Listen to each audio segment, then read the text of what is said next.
നമസ്കാരം. ന്യൂസ് റൗണ്ടപ്പിലേക്ക് സ്വാഗതം.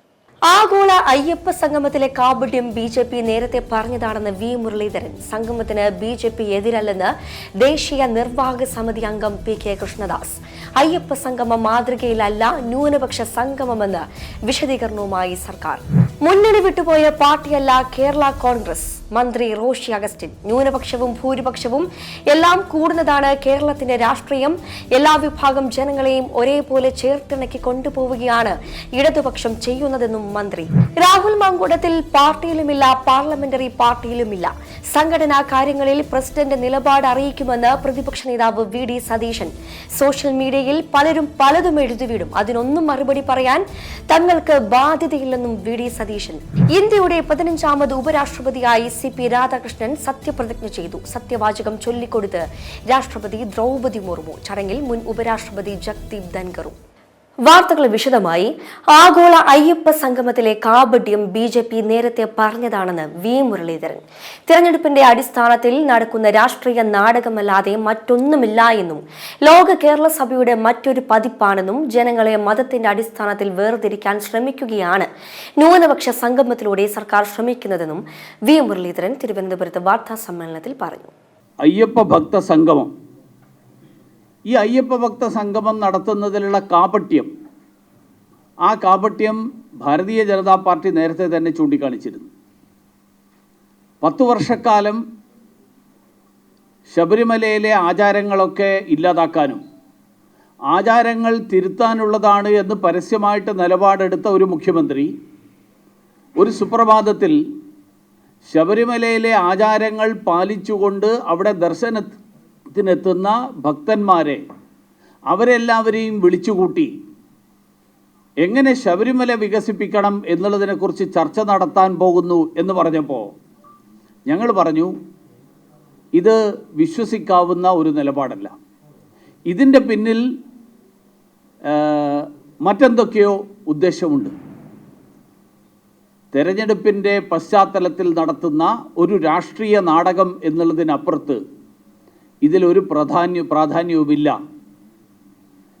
ശബരിമലയുടെ പേരിൽ തെരഞ്ഞെടുപ്പിന് വേണ്ടിയിട്ടുള്ള പണപ്പിരിവ് ലോകമെമ്പാടുമുള്ള വ്യാപാരികളെയും വ്യവസായികളെയും ക്ഷണിച്ചു വരുത്തി അവർക്ക് പഞ്ചനക്ഷത്ര സൗകര്യങ്ങൾ ഒരുക്കിക്കൊടുത്ത് ഒരു ലോക കേരള സഭയുടെ മറ്റൊരു പതിപ്പ്, ആ പതിപ്പ് പമ്പയിൽ സംഘടിപ്പിച്ചുകൊണ്ട് മാർക്സിസ്റ്റ് പാർട്ടിക്ക് തെരഞ്ഞെടുപ്പിന് വേണ്ടിയിട്ടുള്ള പണപ്പിരിവിനുള്ള ഒരു മാർഗമാക്കിയിട്ട് അയ്യപ്പ സംഗമത്തെ മാറ്റാൻ പോകുന്നു എന്നുള്ള ആശങ്കയാണ് അയ്യപ്പ ഭക്തരായിട്ടുള്ള ആളുകൾക്കൊക്കെ ഉണ്ടായിരുന്നു. പക്ഷെ അതോടൊപ്പം അതിലും ഹീനമായിട്ടുള്ളൊരു തന്ത്രമാണ് ഇതിൻ്റെ പിന്നിലുള്ളത് എന്നുള്ളത് വ്യക്തമാവുകയാണ്. അയ്യപ്പ സംഗമത്തിൻ്റെ തുടർച്ച എന്നുള്ള നിലയിൽ ന്യൂനപക്ഷ സംഗമം നടത്താൻ പോകുന്നു. ജനങ്ങളെ മതത്തിൻ്റെ അടിസ്ഥാനത്തിൽ ഭിന്നിപ്പിച്ചുകൊണ്ട്, ജനങ്ങളെ തമ്മിലടിപ്പിച്ചുകൊണ്ട് അതിലൂടെ രാഷ്ട്രീയ മുതലെടുപ്പ് നടത്താൻ വേണ്ടിയിട്ടുള്ള ശ്രമത്തിൻ്റെ ഭാഗമാണ് ഈ അയ്യപ്പ സംഗമവും ഇനിയിപ്പോൾ നടത്താൻ പോകുന്ന ന്യൂനപക്ഷ പ്രഖ്യാപിക്കപ്പെട്ടിട്ടുള്ള അല്ലെങ്കിൽ ചർച്ച നടക്കുന്ന ന്യൂനപക്ഷ സംഗമവും എന്നുള്ളത് വളരെ വ്യക്തമായിരിക്കുകയാണ്. ആഗോള അയ്യപ്പ സംഗമത്തിന് BJP എതിരല്ലെന്ന് BJP ദേശീയ നിർവാഹക സമിതി അംഗം PK കൃഷ്ണദാസ്. സംഗമത്തിൽ പങ്കെടുക്കാൻ തങ്ങളെ ആരും ക്ഷണിച്ചിട്ടില്ല. അയ്യപ്പ സംഗമം ഏത് ആചാരത്തിന്റെ ഭാഗമാണെന്ന് മുഖ്യമന്ത്രി പിണറായി വിജയൻ വിശദീകരിക്കണമെന്നും ആര് ക്ഷണിച്ചാലും പോകാനും പോകാതെ ഇരിക്കാനുമുള്ള അവകാശം അവർക്കുണ്ടെന്നും തങ്ങൾ അതിന് എതിരല്ലെന്നും അദ്ദേഹം വ്യക്തമാക്കി. സംഗമം നടത്താൻ അനുമതിയും അനുവാദവും നൽകിയിട്ടുണ്ടെങ്കിലും കടുത്ത നിർദ്ദേശങ്ങളാണ്, നിബന്ധനകളാണ് വെച്ചിട്ടുള്ളത്. ആ നിബന്ധനകളിലാണ്, നിർദ്ദേശങ്ങളിലാണ് ഭക്തജനങ്ങളും BJPയും സാമുദായിക സംഘടനകളുമൊക്കെ പ്രകടിപ്പിച്ച ആശങ്കകൾ കോടതി പങ്കുവെക്കുന്നത്. ഒന്ന്, വിശ്വാസലംഘനം ഒരു കാരണവശാലും പാടില്ല എന്ന് കോടതി നിർദ്ദേശിച്ചിരിക്കുകയാണ്. കാരണം നേരത്തെ ദേവസ്വം ബോർഡും അതേപോലെ സംസ്ഥാന സർക്കാരും ശബരിമലയിൽ നടത്തിയത് നഗ്നമായ വിശ്വാസ ലംഘനമാണ്. ഇതാണ് ഞങ്ങളും പങ്കുവെച്ചത്. അതൊരു കാരണവശാലും ഉണ്ടാകാൻ പാടില്ല എന്ന് കോടതി നിർദ്ദേശിക്കുകയുണ്ടായി. രണ്ടാമത് കൊടുത്ത നിർദ്ദേശം ശബരിമലയുടെ പവിത്രത ഒരു തരത്തിലും കളങ്കപ്പെടുത്താൻ പാടില്ല എന്നുള്ളതാണ്. ഇക്കാര്യത്തിലും ദേവസ്വം ബോർഡിനെയും അതേപോലെ സംസ്ഥാന സർക്കാരിനെയും കോടതി വിശ്വാസത്തിലെടുത്തില്ല എന്നാണ് മനസ്സിലാക്കേണ്ടത്. കാരണം ഇവർ രണ്ടുപേരും, ഈ ദേവസ്വം ബോർഡും അതേപോലെ സംസ്ഥാന സർക്കാരും ശബരിമലയുടെ പവിത്രതയെ കളങ്കപ്പെടുത്തിയവരാണ്. ആഗോള അയ്യപ്പ സംഗമം ഹൈക്കോടതി വിധിയെന്ന് BJP ദേശീയ നിർവാഹക സമിതി അംഗം PK കൃഷ്ണദാസ്. ദേവസ്വം ബോർഡിനും സർക്കാരിനും ഏറ്റത് കനത്ത തിരിച്ചടി. BJP മാത്രമല്ല, ആശങ്ക കോടതിയും പങ്കുവച്ചു. ഹൈക്കോടതിയുടെ ചോദ്യത്തിന് വ്യക്തതയോടെ ഉത്തരം പറയാൻ ദേവസ്വം ബോർഡിന് സാധിച്ചിട്ടില്ലെന്നും ശബരിമലയുമായി ബന്ധപ്പെട്ട് ദേവസ്വം ബോർഡിനും സർക്കാരിനും ഏറ്റ രണ്ടാമത്തെ തിരിച്ചടിയാണിതെന്നും അദ്ദേഹം കൂട്ടിച്ചേർത്തു. തിരുവനന്തപുരത്ത് വാർത്താ സമ്മേളനത്തിൽ സംസാരിക്കുകയായിരുന്നു അദ്ദേഹം. ആഗോള അയ്യപ്പ സംഗമവുമായി ബന്ധപ്പെട്ട് ഇന്നത്തെ ഹൈക്കോടതി വിധി സംസ്ഥാന സർക്കാരിനും ദേവസ്വം ബോർഡിനുമേറ്റ കനത്ത തിരിച്ചടിയാണ്. ആഗോള അയ്യപ്പ സംഗമവുമായി ബന്ധപ്പെട്ട് ഇന്ന് ഹൈക്കോടതിയുടെ സുപ്രധാനമായ വിധി വന്നിട്ടുണ്ട്. ഈ ഹൈക്കോടതി വിധി സംസ്ഥാന സർക്കാരിനും ദേവസ്വം ബോർഡിനുമേറ്റ കനത്ത തിരിച്ചടിയാണ്. അയ്യപ്പ സംഗമത്തെ സംബന്ധിച്ച് BJP പ്രകടിപ്പിച്ച ആശങ്ക കോടതിയും പങ്കുവച്ചു എന്നാണ് വിധി വിലയിരുത്തുന്ന സമയത്ത് മനസ്സിലാക്കാൻ സാധിക്കുന്നത്. ഭാരതീയ ജനതാ പാർട്ടി മാത്രമല്ല ആശങ്കകൾ പങ്കുവച്ചത്. ഈ സംഗമത്തെ സംബന്ധിച്ച് സാമുദായിക സംഘടനകളും ഹിന്ദു സംഘടനകളും ഭക്തജനങ്ങളും ആശങ്കകൾ പങ്കുവച്ചിരുന്നു. ഇതെല്ലാം തന്നെ അടിസ്ഥാനപരവും സത്യസന്ധവും വസ്തുനിഷ്ഠവുമാണെന്ന് അംഗീകരിക്കത്തക്ക രീതിയിലുള്ള കോടതി വിധിയാണ് ഹൈക്കോടതിയിൽ നിന്നും വന്നിട്ടുള്ളത്.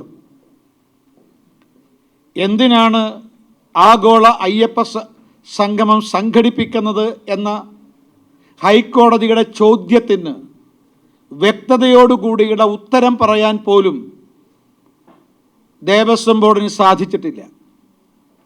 ഈ സംഗമത്തിൻ്റെ ഉദ്ദേശശുദ്ധി കോടതിയെ ബോധ്യപ്പെടുത്തുന്നതിൽ ദേവസ്വം ബോർഡും സംസ്ഥാന സർക്കാരും ദയനീയമായി പരാജയപ്പെട്ടിരിക്കുന്നു.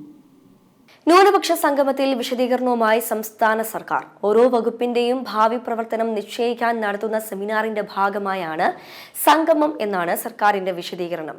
അയ്യപ്പ സംഗമ മാതൃകയിലല്ല ന്യൂനപക്ഷ സംഗമമെന്നും വിഷൻ 2031 എന്നതാണ് സംഗമത്തിന്റെ മുദ്രാവാക്യമെന്നും സർക്കാർ അറിയിച്ചു.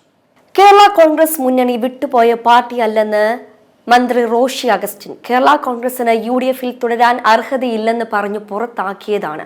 ഇടതുപക്ഷത്തിൽ നിന്നും ന്യൂനപക്ഷങ്ങൾ അകലുന്നു എന്ന് കരുതുന്നില്ല. ന്യൂനപക്ഷവും ഭൂരിപക്ഷവും എല്ലാം കൂടുന്നതാണ് കേരളത്തിന്റെ രാഷ്ട്രീയമെന്നും എല്ലാ വിഭാഗം ജനങ്ങളെയും ഒരേപോലെ ചേർത്തിണക്കിക്കൊണ്ടു പോവുകയാണ് ഇടതുപക്ഷം ചെയ്യുന്നതെന്നും പോലീസ് അതിക്രമത്തിൽ സർക്കാരിന്റെ നിലപാടുകൾ കൃത്യമായി വ്യക്തമാക്കിയിട്ടുണ്ടെന്നും റോഷി അഗസ്റ്റിൻ പറഞ്ഞു.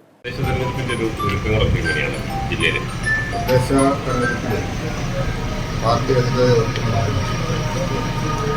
എല്ലാ വിഭാഗത്തിലും പാർട്ടി സംവിധാനങ്ങളോടുകൂടി തെരഞ്ഞെടുപ്പിൽ മത്സരിച്ചിട്ടുള്ള വാർഡിലാണ്. എന്നാൽ സ്വാഭാവികമായും കഴിഞ്ഞ വർഷങ്ങളിലേക്കാൾ സാധ്യതയുടെ പശ്ചാത്തലത്തിൽ ഇടതുപക്ഷ മുന്നണി എടുക്കുന്ന നിലപാടുകളുടെ പശ്ചാത്തലത്തിലും കൂടുതൽ സീറ്റുകൾ വിജയിച്ചു വരുന്നതിനുള്ള സാഹചര്യങ്ങളാണ് പാർട്ടി തയ്യാറാക്കിക്കൊണ്ടിരിക്കുന്നത്. അതിനുള്ള ഒരുക്കങ്ങളുടെ ഭാഗമായി കഴിയുന്നത്ര നിയോജക മണ്ഡലങ്ങളിലും പഞ്ചായത്തുകളിലും പാർട്ടി കൺവെൻഷനുകൾ നടത്തി തയ്യാറെടുപ്പുകളുമായും ഇടതുപക്ഷ ജനാധിപത്യ മുന്നണിയുടെ പ്രവർത്തനവും ഗവൺമെൻറ് പ്രവർത്തനങ്ങളുടെ വിലയിരുത്തലും ആ ജനങ്ങളിൽ നടത്തിയിട്ടുള്ള സ്വാധീനവുമെല്ലാം എത്തിക്കുന്നതിനുള്ള പരിശ്രമത്തിലാണ് ഇപ്പോൾ പാർട്ടി കണ്ടിരിക്കുന്നത്. ഈ ഒരു പ്രധാന ആക്ഷേപം പലപ്പോഴും വരാറുള്ളത് ഈ വെല്ലിയേട്ടൻ കളിയാണ് CPM എന്നാണ്. അപ്പോൾ കേരള കോൺഗ്രസിന് അങ്ങനെ ഒരു അനുഭവം ഉണ്ടോ? വെല്ലിയേട്ടൻ കളിക്കാന്നുള്ളത് സ്വാഭാവികമായിട്ടും മുന്നണിയിൽ വലിയ കക്ഷി എന്ന നിലയിൽ CPM തന്നെയാണല്ലോ. അതിലെ ഘടകകക്ഷികളാണല്ലോ ബാക്കി കക്ഷികളെല്ലാം. അപ്പോൾ അതിനോടൊപ്പം നിലയുറച്ചുകൊണ്ട് മുന്നണിയെ ശക്തിപ്പെടുത്താൻ നിലപാടുകൾ സ്വീകരിക്കുകയാണ് കേരള കോൺഗ്രസ് പാർട്ടിയെ സംബന്ധിച്ചിടത്തോളം ഞങ്ങൾ എടുത്തിട്ടുള്ള നിലപാട്. ഞങ്ങളാണ് കേരളത്തിലെ ഏറ്റവും വലിയ രാഷ്ട്രീയ കക്ഷി എന്ന ചിന്ത ഞങ്ങൾക്കില്ലാത്ത കാലഘട്ടത്തിൽ മുന്നണിയോട് ചേർന്ന് നിന്നുകൊണ്ട് മുന്നണിയെ ശക്തിപ്പെടുത്തുന്നതിലൂടെ, മുന്നണി എന്ന് പറയുന്നത് ഒറ്റക്കെട്ടാണ്. അപ്പോൾ എല്ലാ കക്ഷികളും ചേർന്നതാണ്, അത് ചെറുതും വലുതൊക്കെയാണ്. ആ നിലയിൽ ഒറ്റക്കെട്ടായ മനസ്ഥിതിയോടുകൂടി തെരഞ്ഞെടുപ്പിൽ മത്സരിക്കുകയും വിജയിക്കുകയും ചെയ്യുക എന്നുള്ള ലക്ഷ്യവും അതിന് സഹായകമാകുന്ന നിലപാടും സ്വീകരിക്കുക എന്നുള്ളതാണ് പാർട്ടി എടുത്തിട്ടുള്ള തീരുമാനം. അപ്പോൾ ആ നിലയിൽ ഇടതുപക്ഷങ്ങളുടെ ഭാഗമായി പ്രവർത്തിച്ചുകൊണ്ടിരിക്കുകയല്ലേ. ഇനിയിപ്പോൾ എന്തൊരു മാറ്റമെന്ന് പറഞ്ഞ് എനിക്ക് മനസ്സിലാക്കാൻ പറ്റിയിട്ടില്ല. അങ്ങനെ ആഴ്ചതോറും അങ്ങോട്ടും ഇങ്ങോട്ടും മാറുന്നൊരു പാർട്ടിയാണെന്നൊരു ധാരണ ഞങ്ങളെക്കുറിച്ചുണ്ടാകാൻ ഇല്ലെന്ന് ഞാൻ വിചാരിക്കുന്നില്ല. മാത്രമല്ല, കേരള കോൺഗ്രസ് ഒരു മുന്നണി വിട്ടുപോയ പാർട്ടിയാണ്. കേരള കോൺഗ്രസ്സിന് UDF തൊടാൻ അർഹതയില്ല എന്നും പറഞ്ഞ് പുറത്താക്കപ്പെട്ട പാർട്ടിയാണ്. തമ്മിൽ വ്യത്യാസമുണ്ട്. അതുകൊണ്ട് ഞങ്ങളെ സംബന്ധിച്ചിടത്തോളം ഇടതുപക്ഷ ജനാധിപത്യ മുന്നണിയുടെ നിലപാടുകൾക്കൊപ്പം നിൽക്കാനും ഞങ്ങൾ പറഞ്ഞിട്ടുള്ള കാര്യങ്ങളും പാർട്ടിയുടെ നിലപാടുകളും ഒക്കെ സ്വീകാര്യതയോടുകൂടി എടുക്കുന്നതിൽ നല്ല നിലയിൽ നിലപാടുകൾ കൈക്കൊള്ളുകയും ചെയ്തു ഇടതുപക്ഷ പ്രസ്ഥാനമാണ് ഇപ്പോൾ നിലയിലുള്ളത്. ജനകീയ അടിത്തറ വികസിപ്പിച്ചുകൊണ്ടും അടിസ്ഥാനപരമായ ജനങ്ങളുടെ വിഷയങ്ങൾ പരിഹരിച്ചുകൊണ്ടും ജനങ്ങളിൽ അത്തരം കാര്യങ്ങൾ സ്വാധീനം ചെലുത്തുന്ന വിഷയങ്ങളിൽ ഇടപെട്ട് സംസാരിക്കുകയും ചെയ്തുകൊണ്ടും മുന്നണിയിലും ഗവൺമെൻറ്റിലും ഒരുപാട് മുന്നോട്ട് പോകുന്ന ഈ പശ്ചാത്തലത്തിൽ കേരളത്തിൽ അങ്ങനെയൊന്നും ചിന്തകളൊന്നുമില്ല. ന്യൂനപക്ഷം ഭൂരിപക്ഷം എല്ലാം കൂടുന്നതാണല്ലോ കേരളത്തിൻ്റെ രാഷ്ട്രീയ ശക്തി. എല്ലാ വിഭാഗം ജനങ്ങളെയും ഒരുപോലെ ചേർത്തിണക്കി കൊണ്ടുപോയാണ് ഇടതുപക്ഷം മുന്നണി ചെയ്തിട്ടുള്ളത്. അതുകൊണ്ട് വിഭാഗീയമായ ചിന്താഗതികൾക്കൊന്നും ഇതിലൊരു പ്രസക്തിയില്ല. ഇതൊക്കെ അത്തരത്തിലുള്ള ചില സംസാരങ്ങളും രീതികളും വളർന്നു വരുന്നത് നമ്മുടെ രാജ്യത്തിൻ്റെ ശാക്തീകരണത്തിനും മതേതര കാഴ്ചപ്പാടിനും നല്ലതല്ലെന്നാണ് എൻ്റെ അഭിപ്രായം. ഇവിടെ എല്ലാ വിഭാഗം ജനങ്ങളും ഒരുപോലെ അധിവസിക്കുകയും പ്രവർത്തിക്കുകയും ചിന്തിക്കുകയും അതിനനുസരിച്ചൊക്കെ നിലപാടുകൾ സ്വീകരിക്കുകയും ചെയ്തിട്ടുള്ള ഇന്നലകളിലെ ഓർമ്മകൾ തന്നെയാണ് ഇന്നും തുടരുന്നത്. അതുകൊണ്ട് അതിനേക്കാൾ ഉപരിയായി ഒരു മതനിരപേക്ഷത കാഴ്ചപ്പാട് അത് ശക്തീകരിച്ച് മുന്നോട്ട് കൊണ്ടുപോകുന്നുള്ള നിലപാടാണ് ഇടതുപക്ഷം സ്വീകരിച്ചിട്ടുള്ളത്. രാഹുൽ മങ്കൂട്ടത്തിലിനെ സമ്പൂർണ്ണമായി തള്ളി പ്രതിപക്ഷ നേതാവ് VD സതീശൻ. രാഹുൽ പാർട്ടിയിലുമില്ല, പാർലമെന്ററി പാർട്ടിയിലുമില്ല. സംഘടനാ കാര്യങ്ങളിൽ KPCC പ്രസിഡന്റ് നിലപാട് അറിയിക്കുമെന്നും സതീശൻ അറിയിച്ചു. സോഷ്യൽ മീഡിയയിൽ പലരും പലതും എഴുതിവിടും, അതിനൊന്നും മറുപടി പറയാൻ തങ്ങൾക്ക് ബാധ്യതയില്ലെന്നും അദ്ദേഹം വ്യക്തമാക്കി. രാഹുലിന്റെ കാര്യത്തിൽ രണ്ടഭിപ്രായമില്ല. രാഹുലിന്റെ കാര്യത്തിൽ എല്ലാവരും ഒന്നിച്ചെടുത്ത തീരുമാനമാണ് നടപ്പിലാക്കിയത്. ആ കാര്യത്തിൽ ഇനിയും എന്തെങ്കിലും തീരുമാനമുണ്ടെങ്കിൽ പാർട്ടി പ്രസിഡന്റ് തന്നെ വിശദീകരിക്കും. അല്ലാതെ ഒരു തീരുമാനവും തങ്ങൾ എടുത്തിട്ടില്ലെന്നും സതീശൻ അറിയിച്ചു. സർക്കാരിന് 10ാം വർഷമായപ്പോൾ പാനിക്കായിരിക്കുകയാണെന്നും തെരഞ്ഞെടുപ്പിൽ വലിയ തോൽവി മുന്നിൽ കണ്ടാണ് ഇപ്പോൾ ഓരോന്ന് ചെയ്യുന്നതെന്നും സതീശൻ കുറ്റപ്പെടുത്തി. 100ലേറെ സീറ്റിൽ വിജയിച്ച UDF കേരളത്തിൽ അധികാരത്തിൽ വരും. 10 കൊല്ലം ആലോചിക്കാത്ത കാര്യങ്ങൾ, അയ്യപ്പനോടുള്ള ഭക്തി, ന്യൂനപക്ഷ സംഗമം ഇതൊക്കെ നടത്താൻ തീരുമാനിക്കുന്നു. ഇതെന്ത് സർക്കാരാണ്, എന്ത് പാർട്ടിയാണ് എന്നും സതീശൻ ചോദ്യമുന്നയിച്ചു. M5 news, Kochi. രാജ്യത്തിന്റെ 15ാമത് ഉപരാഷ്ട്രപതിയായി CP രാധാകൃഷ്ണൻ ഇന്ന് സത്യപ്രതിജ്ഞ ചെയ്തു. 10 മണിയോടെ രാഷ്ട്രപതി ഭവനിൽ നടന്ന ചടങ്ങിൽ രാഷ്ട്രപതി ദ്രൗപദി മുർമു സത്യവാചകം ചൊല്ലിക്കൊടുത്തു. പ്രധാനമന്ത്രിയും കേന്ദ്രമന്ത്രിമാരും മുൻ ഉപരാഷ്ട്രപതി ജഗ്ദീപ് ധൻഖറും ചടങ്ങിൽ പങ്കെടുക്കാനെത്തി. ചടങ്ങിൽ ശ്രദ്ധേയമായത് ജഗദീപ് ധൻഖറുടെ സാന്നിധ്യമായിരുന്നു. തമിഴ്നാട് തിരുപ്പൂർ സ്വദേശിയാണ് CP രാധാകൃഷ്ണൻ. 152 വോട്ടുകളുടെ ഭൂരിപക്ഷത്തിലാണ് CP രാധാകൃഷ്ണൻ ഉപരാഷ്ട്രപതിയായി തെരഞ്ഞെടുക്കപ്പെട്ടത്. ആരോഗ്യ കാരണങ്ങൾ ചൂണ്ടിക്കാട്ടി ജഗദീപ് ധൻഖർ രാജിവെച്ചതിനാലാണ് ഉപരാഷ്ട്രപതി തെരഞ്ഞെടുപ്പ് നടന്നത്. ഉപരാഷ്ട്രപതി തെരഞ്ഞെടുപ്പിൽ CP രാധാകൃഷ്ണന് 452 വോട്ട് കിട്ടിയപ്പോൾ പ്രതിപക്ഷ സ്ഥാനാർത്ഥി ജസ്റ്റിസ് സുന്ദരദർശൻ റെഡ്ഡിയെ 300 പേരാണ് പിന്തുണച്ചത്. News desk M5 news. തനിക്കെതിരായ ലൈംഗിക ആരോപണങ്ങൾക്ക് പിന്നിൽ ഗൂഢാലോചനയുണ്ടെന്ന് റാപ്പർ വേടൻ. അതിൽ യാതൊരു സംശയവും തനിക്കില്ലെന്നും വേടൻ പറഞ്ഞു. വേടനെ സ്ഥിരം കുറ്റവാളിയാക്കാൻ ശ്രമം നടക്കുന്നുവെന്ന് കാണിച്ച് അദ്ദേഹത്തിന്റെ സഹോദരൻ മുഖ്യമന്ത്രിക്ക് നൽകിയ പരാതിയെക്കുറിച്ചുള്ള മാധ്യമപ്രവർത്തകരുടെ ചോദ്യത്തിനായിരുന്നു പ്രതികരണം. കേസ് നിലനിൽക്കുന്ന സാഹചര്യത്തിൽ കൂടുതലൊന്നും പറയുന്നില്ല. ഈ തിരക്കും കേസുമെല്ലാം കഴിഞ്ഞ് ബാക്കി കാര്യങ്ങളെല്ലാം സംസാരിക്കാമെന്നും വേടൻ പറഞ്ഞു. ഗൂഢാലോചനയുണ്ടായി എന്നതിൽ തനിക്ക് യാതൊരുവിധ സംശയവുമില്ല. അക്കാര്യങ്ങളെല്ലാം പിന്നീട് പറയുമെന്നും വേടൻ വ്യക്തമാക്കി. ഗവേഷക വിദ്യാർത്ഥി നൽകിയ ലൈംഗിക അതിക്രമ പരാതിയിൽ എറണാകുളം സെൻട്രൽ സ്റ്റേഷനിൽ ഹാജരാകാനെത്തിയതായിരുന്നു വേടൻ. കേസ് നിലനിൽക്കുന്ന സാഹചര്യത്തിൽ കൂടുതലൊന്നും പറയുന്നില്ല. ഈ തിരക്കും കേസുമെല്ലാം കഴിഞ്ഞ് ബാക്കി കാര്യങ്ങളെല്ലാം സംസാരിക്കാമെന്നും വേടൻ പറഞ്ഞു. M5 news, Kochi.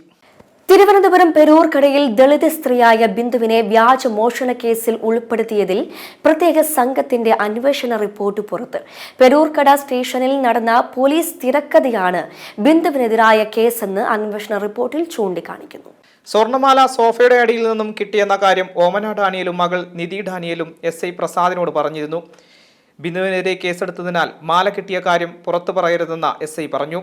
ചവർക്കുനയിൽ നിന്നും കിട്ടിയതെന്ന് പറയാൻ SI പറഞ്ഞുവെന്നാണ് റിപ്പോർട്ട്. ഇതിനുശേഷമാണ് ഓമന ഡാനിയൽ മൊഴി നൽകിയത്. കേസിൽ നിന്ന് എഴുതി വാങ്ങുകയും ചെയ്തു. ഒരു ഗ്രേഡ് SI എഴുതി തന്ന മൊഴിയിൽ ഒപ്പിടുക മാത്രമാണ് ചെയ്തതെന്ന് നിധി ഡാനിയൽ പറയുന്നു. ഗ്രേഡ് SI എഡിനാണ് മൊഴി എഴുതി തയ്യാറാക്കിയതെന്നും അന്വേഷണ റിപ്പോർട്ടിലുണ്ട്. M5 news, Thiruvananthapuram. ബീഹാറിന് പിന്നാലെ കേരളത്തിലും തീവ്ര വോട്ടർ പട്ടിക പരിഷ്കരണം വരുന്നു. ഇത് സംബന്ധിച്ച ഒരുക്കങ്ങളിലേക്ക് തിരഞ്ഞെടുപ്പ് കമ്മീഷൻ കടന്നു. കേന്ദ്ര തിരഞ്ഞെടുപ്പ് കമ്മീഷൻ അനുമതി വന്നാൽ ഉടൻ തന്നെ അന്തിമ പ്രഖ്യാപനമുണ്ടാകും. കേരളം അടക്കമുള്ള സംസ്ഥാനങ്ങളിൽ SIR നടപ്പാക്കുമെന്ന് കേന്ദ്ര തിരഞ്ഞെടുപ്പ് കമ്മീഷൻ നേരത്തെ സൂചന നൽകിയിരുന്നു. SIR നടപ്പാക്കും മുൻപ് രാഷ്ട്രീയ പാർട്ടികളുടെ യോഗം വിളിക്കുമെന്നാണ് വിവരം. കുറ്റിപ്പുറത്ത് ദേശീയപാതയിൽ റെയിൽവേ ഓവർ ബ്രിഡ്ജിന് മുകളിൽ 8 വാഹനങ്ങൾ കൂട്ടിയിടിച്ചു. നിരവധി പേർക്ക് പരിക്ക്. കുറ്റിപ്പുറം വളാഞ്ചേരി ദേശീയപാതയിൽ ഇന്ന് രാവിലെയായിരുന്നു അപകടം. ബ്രേക്ക് നഷ്ടപ്പെട്ട ലോറി മറ്റു വാഹനങ്ങളുമായി കൂട്ടിയിടിക്കുകയായിരുന്നു. കാറുകൾ, മിനി ലോറി, ബൈക്ക് എന്നിവയിലേക്ക് ലോറി ഇടിച്ചു കയറുകയായിരുന്നു. വാഹനങ്ങൾ കേടുപാടുകൾ സംഭവിച്ചിട്ടുണ്ട്. നിസ്സാര പരിക്കേറ്റ 15ഓളം പേർക്ക് കുറ്റിപ്പുറം താലൂക്ക് ആശുപത്രിയിൽ പ്രാഥമിക ചികിത്സ നൽകി. ദേശീയപാത നവീകരണത്തോടെ ഈ പ്രദേശത്ത് കൂട്ടപകടങ്ങൾ പതിവായിരിക്കുകയാണ്. തവനൂർ സെൻട്രൽ ജയിലിലെ ജയിലർ ക്വാർട്ടേഴ്സിൽ മരിച്ച നിലയിൽ പാലക്കാട് സ്വദേശി ബർസാത്ത് എന്ന 29-കാരനാണ് മരിച്ചത്. സഹോദരന് മരിക്കുകയാണെന്ന് പറഞ്ഞ് സന്ദേശം അയച്ച ശേഷമാണ് ജീവൻ ഒടുക്കിയത്. വ്യക്തിപരമായ കാരണങ്ങളാൽ ബർസാത്ത് സ്വയം ജീവൻ ഒടുക്കുകയായിരുന്നെന്ന് പോലീസ് പറഞ്ഞു. മലപ്പുറം ജില്ലയിലെ തവനൂർ സെൻട്രൽ ജയിലിൽ ജയിലറായി സേവനമനുഷ്ഠിക്കുന്ന യുവ പോലീസ് ഉദ്യോഗസ്ഥനെയാണ് വെള്ളിയാഴ്ച രാവിലെ താമസ സ്ഥലത്ത് ജീവനൊടുക്കിയ നിലയിൽ കണ്ടെത്തിയത്. ജയിലിലെ assistant prison officer Palakkad Chittur സ്വദേശി ബർസാത്ത് എന്ന 29-കാരനാണ് മരിച്ചത്. വെള്ളിയാഴ്ച രാവിലെ സഹപ്രവർത്തകർ അന്വേഷിച്ചെത്തിയപ്പോൾ ക്വാർട്ടേഴ്സിലെ മുറിയിൽ മരിച്ച നിലയിൽ കണ്ടെത്തുകയായിരുന്നു. വ്യക്തിപരമായ കാരണങ്ങളാൽ ബർസാത്ത് സ്വയം ജീവനൊടുക്കുകയായിരുന്നെന്ന് ഉന്നത പോലീസ് ഉദ്യോഗസ്ഥർ അറിയിച്ചു. വ്യാഴാഴ്ച പകൽ മുഴുവൻ ഡ്യൂട്ടിയിലുണ്ടായിരുന്ന ബർസാത്ത് വൈകുന്നേരത്തോടെ ജോലി കഴിഞ്ഞ് ക്വാർട്ടേഴ്സിലേക്ക് പോയതായിരുന്നു. ഇതിനുശേഷമാണ് മരണം നടന്നിട്ടുള്ളത്. മരിക്കുന്നതിന് മുൻപ് താൻ മരിക്കുകയാണെന്ന് പറഞ്ഞ് സഹോദരന് ബർസാത്ത് മെസ്സേജ് അയച്ചിരുന്നു. എന്നാൽ ഈ സന്ദേശം രാവിലെയാണ് ബർസാത്തിന് സഹോദരൻ കണ്ടത്. അപ്പോൾ തന്നെ സഹപ്രവർത്തകരെ അറിയിക്കുകയും ഇവരെത്തിയപ്പോൾ ക്വാർട്ടേഴ്സിലെ മുറിയിൽ മരിച്ച നിലയിൽ കണ്ടെത്തുകയുമായിരുന്നു. Tirur DYSP AJ Johnson jail അധികൃതരും സ്ഥലത്തെത്തിയിരുന്നു. M5 news, Malappuram.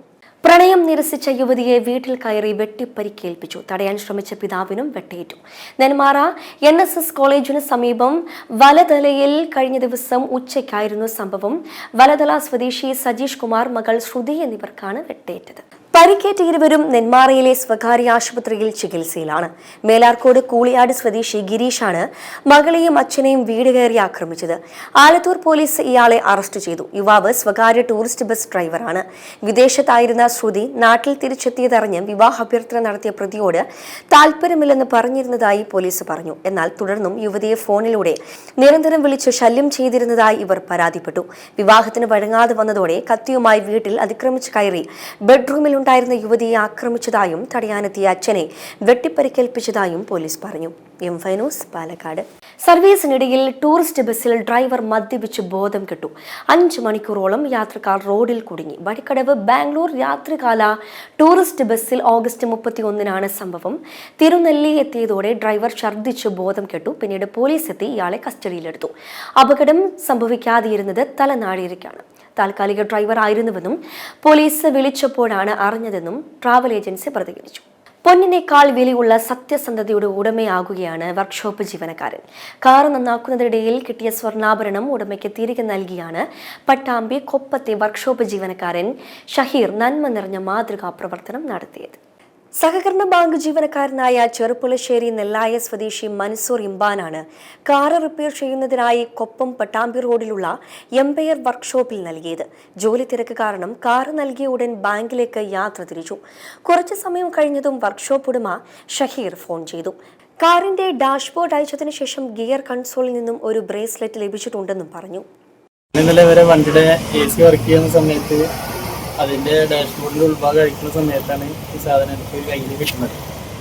അപ്പോൾ അത്യാവശ്യം കണ്ടപ്പോൾ കുഴപ്പമില്ലാത്തൊരു ടൂളായിട്ട് തോന്നി. അപ്പോൾ ഞാൻ അവർക്ക് വിളിച്ചു, നിങ്ങളെ തന്നെയാണോ, അങ്ങനെ നഷ്ടപ്പെട്ടിട്ടുണ്ടോ ചോദിച്ചപ്പോൾ അവർ പറഞ്ഞു എന്നാൽ ഫോട്ടോ ഒന്ന് വിട്ട് നോക്കട്ടെ. അവർ വിട്ടപ്പോൾ പറഞ്ഞത് അവർ തന്നെയാണ്, ഇങ്ങനെ 7 വർഷം മുന്നേ നഷ്ടപ്പെട്ടതാണെന്ന് അവർ പറയുകയും ചെയ്തു. അപ്പോൾ അവരെ വിളിച്ച് അതിൽ ചെയ്തു. എന്തായാലും കൊടുക്കാൻ പറ്റിയതിൽ സന്തോഷം. ഓക്കെ. ബാങ്കിലെ ജോലി തിരക്ക് കഴിഞ്ഞ് മൻസൂർ കൊപ്പത്തെ വർക്ക്ഷോപ്പിലെത്തിയപ്പോൾ ബ്രേസ്ലെറ്റ് ഷഹീർ കാണിച്ചു കൊടുത്തപ്പോഴാണ് തന്റെ സഹോദരി സമീറയുടെ 7 വർഷം മുൻപ് കാണാതെ പോയതാണെന്ന് തിരിച്ചറിഞ്ഞത്. ഈ വണ്ടിയുടെ AC ഒരു കംപ്ലൈന്റ് വന്നു. AC കംപ്ലൈന്റ് വന്നപ്പോൾ എൻ്റെ ഒരു സുഹൃത്തുണ്ട് നെല്ലായ, രതീഷ് എന്ന് പറയും. അവർ പറഞ്ഞു ഇങ്ങനെ കൊപ്പത്ത് ഞാൻ അറിയുന്ന ഒരു വർക്ക്ഷോപ്പുകാരുണ്ട് ഷഹീർ എന്ന് പറഞ്ഞിട്ട്. നല്ല വർക്ക്ഷോപ്പുകാരനാണ്, പിന്നെ നല്ല പണി അറിയുന്ന ആളാണെന്നൊക്കെ പറഞ്ഞു എന്നോട്. അങ്ങനെ ഞാൻ ഇവിടെ രാവിലെ വണ്ടി ഏൽപ്പിച്ചിട്ട് ഞാൻ ഡ്യൂട്ടി ഉണ്ടാവും. അങ്ങനെ ഞാൻ ഡ്യൂട്ടിക്ക് പോയി. അങ്ങനെ ഉച്ച സമയത്തുണ്ട് ഈ ഷഹീർ എന്ന ഇദ്ദേഹം എന്നെ വിളിച്ചു. നിങ്ങളെ വണ്ടി AC-യുടെ ഗിയറിൻ്റെ കൺസോളിൻ്റെ ഭാഗത്ത് നിന്ന് ഒരു ഗോൾഡ് ബ്രേസ്ലെറ്റ് കിട്ടിയിട്ടുണ്ട് എന്ന് പറഞ്ഞു. അപ്പോൾ തന്നെ ഞാൻ അങ്ങനെ ആലോചിച്ചു. ബ്രേസ്ലെറ്റ് പെട്ടെന്നൊക്കെ ആലോചിച്ചില്ല. കാരണം ഒരു 7 വർഷം മുമ്പ് എൻ്റെ സഹോദരിയുടെ ഒരു ബ്രേസ്ലെറ്റ് നഷ്ടപ്പെട്ടു. പക്ഷേ വണ്ടിയിൽ നിന്നാണ് നഷ്ടപ്പെട്ടതെന്ന് ഞങ്ങൾ കരുതിയിരുന്നില്ല. അത് ഞങ്ങളൊരു അയൽവാസിയുടെ കല്യാണ ചടങ്ങിൽ പങ്കെടുക്കേണ്ട ആവശ്യം വന്നു. അങ്ങനെ കല്യാണ ചടങ്ങിൽ ആ സമയത്ത് ഫോട്ടോയിലൊക്കെ കയ്യുമ്പോൾ ബ്രേസ്ലെറ്റ് ഉണ്ട്. അതിനുശേഷം ഞങ്ങൾ വീട്ടിലെത്തി നോക്കുമ്പോഴാണ് സിസ്റ്ററിൻ്റെ കയ്യിൽ ബ്രേസ്ലെറ്റ് ഇല്ല. അങ്ങനെ തിരിച്ചു ഞങ്ങൾ വീണ്ടും ഓഡിറ്റോറിയത്തിലേക്ക് പോയി. അങ്ങനെ കുറേ നോക്കി, ഞങ്ങൾക്ക് ഒരു വിവരം കിട്ടിയില്ല. അപ്പോൾ ഞങ്ങൾ യാദൃശികമായിട്ട് ആരെങ്കിലും കയ്യിൽപ്പെട്ടു, അവർ കൈവശം വെച്ചിട്ടുണ്ടെന്നാണ് വിചാരിച്ചത്. പക്ഷേ ഷഹീർ എന്ന ഈ നല്ല മനുഷ്യൻ അങ്ങനെ തന്നെ പറയണം. കാരണം ഏകദേശം ഒരു 2.5 പവൻ, ഇന്നത്തെ മാർക്കറ്റ് വാല്യൂ നോക്കുകയാണെങ്കിൽ ഏകദേശം ഒരു 2 ലക്ഷം രൂപ വില മതിക്കുന്ന ഒരു ബ്രേസ്ലെറ്റാണ് ഇദ്ദേഹം. ഞാൻ പോലും ഇവിടെ ഇല്ല, കാരണം ഈ ഷഹീർ എന്ന ആളെ ഞാൻ മുമ്പ് പരിചയം പോലും ഇല്ല. അങ്ങനെ ഇദ്ദേഹം എന്നെ വിളിച്ചു പറഞ്ഞു, വണ്ടിയിൽ നിന്ന് കൺസോളിൽ നിന്ന് ഒരു സ്വർണ്ണ ചെയിന് കിട്ടിയിട്ടുണ്ട് എന്ന് പറഞ്ഞപ്പോൾ തന്നെ എനിക്ക് വളരെ സന്തോഷമായി. അപ്പം തന്നെ ഇദ്ദേഹം എനിക്ക് ഫോട്ടോ അയച്ചു തന്നു. ഞാൻ എൻ്റെ സഹോദരിക്ക് അയച്ചു കൊടുത്തു. ഇത് അന്ന് പോയ ബ്രേസ്ലെറ്റ് തന്നെയെന്ന് ഉറപ്പുവരുത്തി. തീർച്ചയായും ഇന്നത്തെ സമൂഹത്തിന് ഈ ഷഹീർ എന്ന വ്യക്തിയെ പോലെ ഒരാളെ നന്മ നിറഞ്ഞ ആളാണെന്ന് നമുക്ക് ചൂണ്ടിക്കാണിക്കാവുന്ന ഒരു വ്യക്തി തന്നെയാണ്. വളരെ സത്യസന്ധതയോടെ ആത്മാർത്ഥതയോടെ ഈ സ്വർണ്ണ ചെയിൻ അദ്ദേഹം എന്നെ ഏൽപ്പിക്കുകയാണ് ഇന്നലെ ഉണ്ടായത്. 7 വർഷം മുൻപ് ഒരു വിവാഹ ചടങ്ങിൽ പങ്കെടുക്കുന്നതിനിടെയാണ് സമീറയുടെ ബ്രേസ്ലെറ്റ് കാണാതെയാകുന്നത്. ഈ കാറിലായിരുന്നു അന്ന് യാത്ര. തുടർന്ന് 2-3 ദിവസം പലയിടങ്ങളിലായി അന്വേഷിച്ചെങ്കിലും തിരിച്ചു കിട്ടാത്തതിനെ തുടർന്ന് ശ്രമം ഉപേക്ഷിച്ചു. ബ്രേസ്ലെറ്റ് വേണമെങ്കിൽ തനിക്ക് ആരോടും പറയാതെ എടുക്കാമായിരുന്നെങ്കിലും അത് ചെയ്യാതെ ഉടമയ്ക്ക് തിരിച്ചു നൽകാൻ കാണിച്ച നന്മ നിറഞ്ഞ മനസ്സിനുടമയായ ഷഹീറിന് സമൂഹത്തിന്റെ വിവിധ കോണുകളിൽ നിന്നും അഭിനന്ദന പ്രവാഹം ഏറ്റുവാങ്ങുകയാണ്. പ്രധാന വാർത്തകൾ ഒരിക്കൽ കൂടി. ആഗോള അയ്യപ്പ സംഗമത്തിലെ കാപട്യം BJP നേരത്തെ പറഞ്ഞതാണെന്ന് V. മുരളീധരൻ. സംഗമത്തിന് BJP എതിരല്ലെന്ന് ദേശീയ നിർവാഹക സമിതി അംഗം PK കൃഷ്ണദാസ്. അയ്യപ്പ സംഗമം മാതൃകയിലല്ല, ന്യൂനപക്ഷ സംഗമമെന്ന് വിശദീകരണവുമായി സർക്കാർ. മുന്നണി വിട്ടുപോയ പാർട്ടിയല്ല കേരള കോൺഗ്രസ്. മന്ത്രി റോഷി അഗസ്റ്റിൻ. ന്യൂനപക്ഷവും ഭൂരിപക്ഷവും എല്ലാം കൂടുന്നതാണ് കേരളത്തിന്റെ രാഷ്ട്രീയം. എല്ലാ വിഭാഗം ജനങ്ങളെയും ഒരേപോലെ ചേർത്തിണക്കി കൊണ്ടുപോവുകയാണ് ഇടതുപക്ഷം ചെയ്യുന്നതെന്നും മന്ത്രി. രാഹുൽ മാങ്കൂട്ടത്തിൽ പാർട്ടിയിലുമില്ല, പാർലമെന്ററി പാർട്ടിയിലുമില്ല. സംഘടനാ കാര്യങ്ങളിൽ പ്രസിഡന്റ് നിലപാട് അറിയിക്കുമെന്ന് പ്രതിപക്ഷ നേതാവ് VD സതീശൻ. സോഷ്യൽ മീഡിയയിൽ പലരും പലതും എഴുതിവിടും. അതിനൊന്നും മറുപടി പറയാൻ തങ്ങൾക്ക് ബാധ്യതയില്ലെന്നും VD സതീശൻ. ഇന്ത്യയുടെ 15ാമത് ഉപരാഷ്ട്രപതിയായി CP രാധാകൃഷ്ണൻ സത്യപ്രതിജ്ഞ ചെയ്തു. സത്യവാചകം ചൊല്ലിക്കൊടുത്ത് രാഷ്ട്രപതി ദ്രൗപദി മുർമു. ചടങ്ങിൽ മുൻ ഉപരാഷ്ട്രപതി ജഗ്ദീപ് ധൻഖറും. ഇതോടെ ന്യൂസ് റൗണ്ട് പൂർണ്ണമാകുന്നു. നമസ്കാരം.